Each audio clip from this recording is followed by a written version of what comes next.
Ladies and gentlemen, thank you for joining us here today. I'm, of course, Gregor Guy, depending upon how you know me. Joined here by Mr. Casey and Mr. Cuz.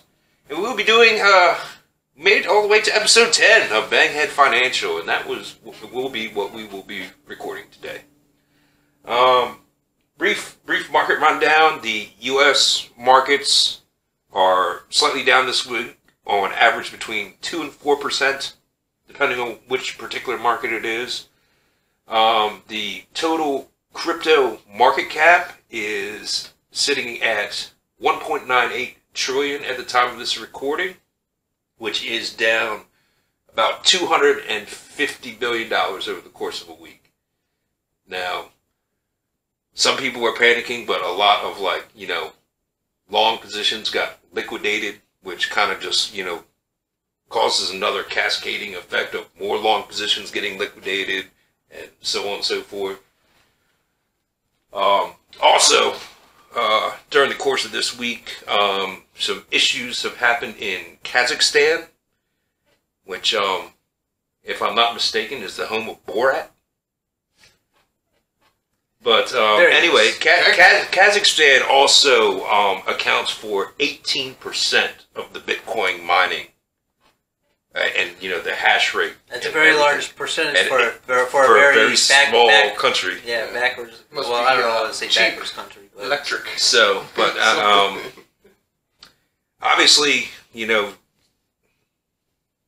what are you going to do? I mean, I don't know how big that country is, but it's a fairly large country. It is very Ruski. It's a very Ruski country. You ever been there, Ken? I have not been there. I have been very close to there. I can't say when and where, but I have seen the country. Fair enough. Fair enough. Okay. Also, I just recently heard that a CryptoPunk, it's supposedly like a zombie CryptoPunk, just sold for like $2.9 million or 900 Ethereum. It's crazy. NFTs. A zombie? Well, yeah, the CryptoPunks is like one of the collections and everything. Apparently, this one particular one was like a zombie CryptoPunk. So, did you hear that the apes got stolen? I heard something about that, but I heard that they also got a lot of them back. Yeah. I think he was like the creator was trying to push for like what was it? Some kind of security measure. Mm. Yeah, I believe that was on OpenSea. I want to say, don't quote me on that. I did see something this week about NFTs, and the one thing that did catch my attention when he was talking about it is that most people are buying like NFTs, not because they want to hold it or that it holds any specific value to them.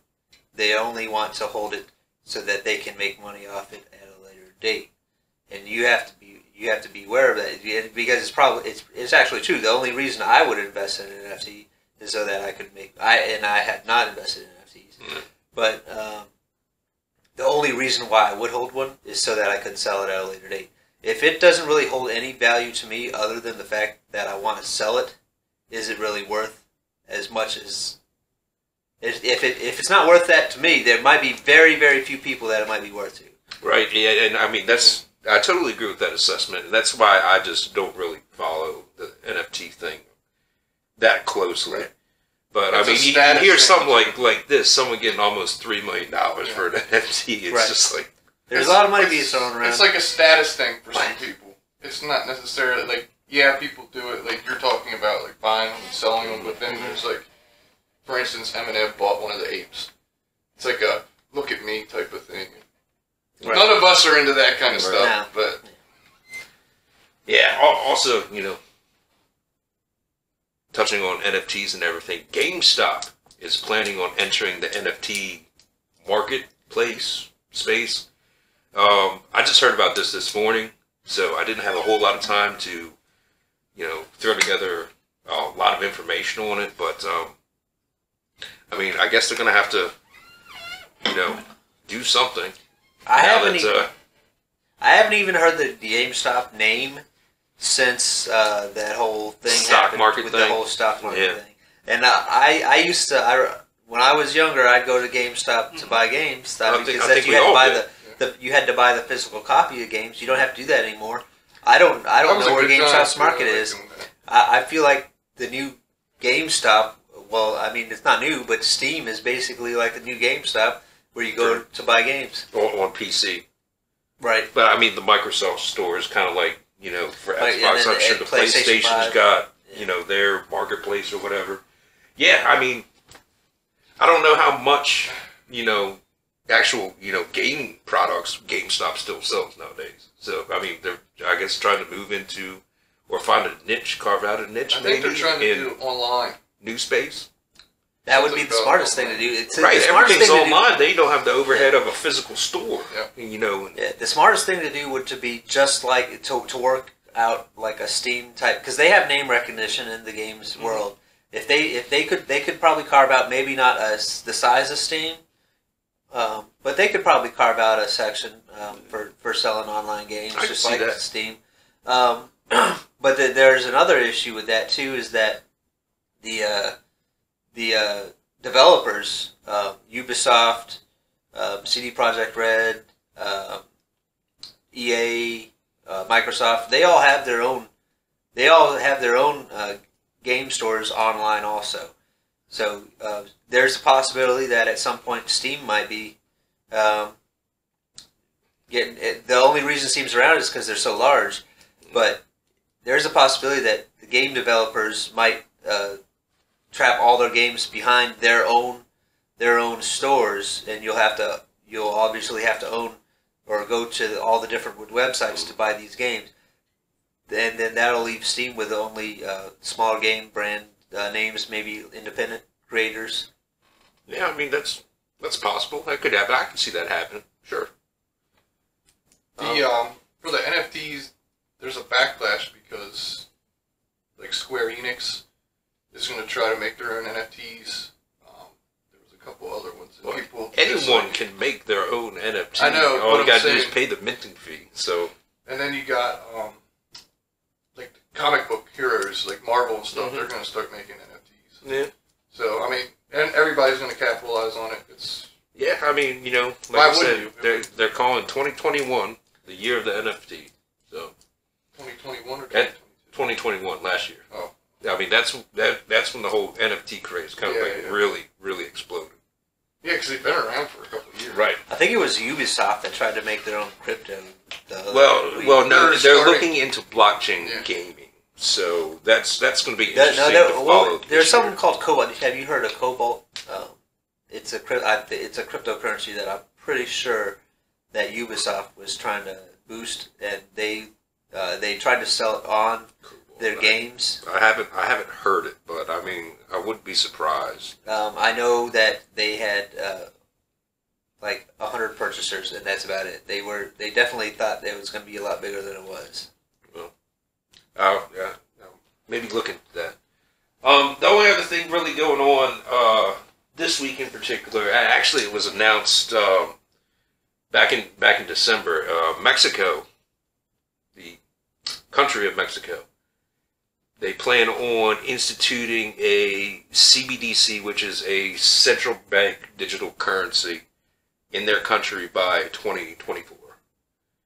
So, all their money, no more pesos or anything. It'll be just all digitalized. Obviously, that'll probably take time. I like how it's going from South America up.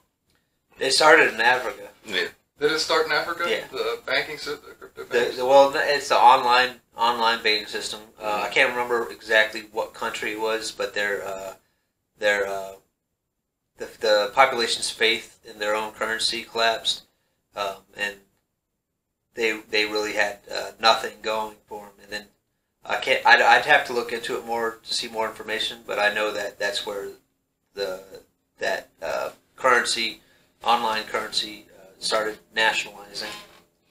Yeah, and on top of that, Mexico has a very, very large economy. So if they are going to digitalize and they'll basically be like probably more or less the first world country, I believe, to actually. Mexico first world? Yeah, at this point in time, they are. Yeah, They're still industrial.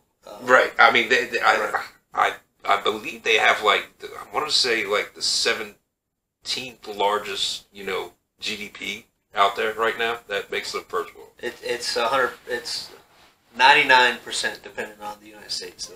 Yeah, yeah. Well, that also leads me to the question of how far behind the curve do you think the United States is going to be on this? If it, let's say it works. Oh, if it works, Yeah. a week later. I don't know It's about going to that. take I longer. know, longer I'm just to saying. institute than that. I'm just saying, they'll be right on it. Right. You know they will. Yeah, I mean, I kind of agree, but it's all going to be about how long it's. I guess they're going to wait before they actually hop on board with this idea. Fuck COVID. I don't know. It's.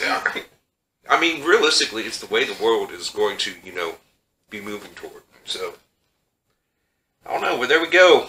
There we have it. Episode 10. Currency. Hmm? International currency. Well, I mean, that's this. This will be, like I said, a central bank digital currency. For like Mexico. I'm saying later on, like. I mean, maybe some point in time, but A lot of currencies today can be somewhat considered international if it holds value. Like, for example, the U.S. dollar is the most widely accepted Right. currency in the world.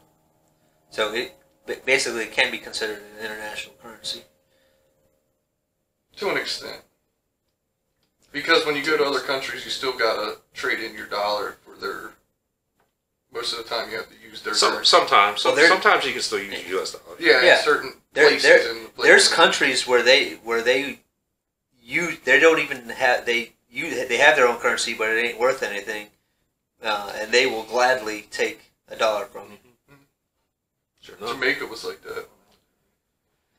All right, fair enough. Well, there we go. Episode 10, Banghead Financial. I'm, of course, Gregor Guy, joined here by Mr. Cuz and Mr. Casey. Thank you out there for watching.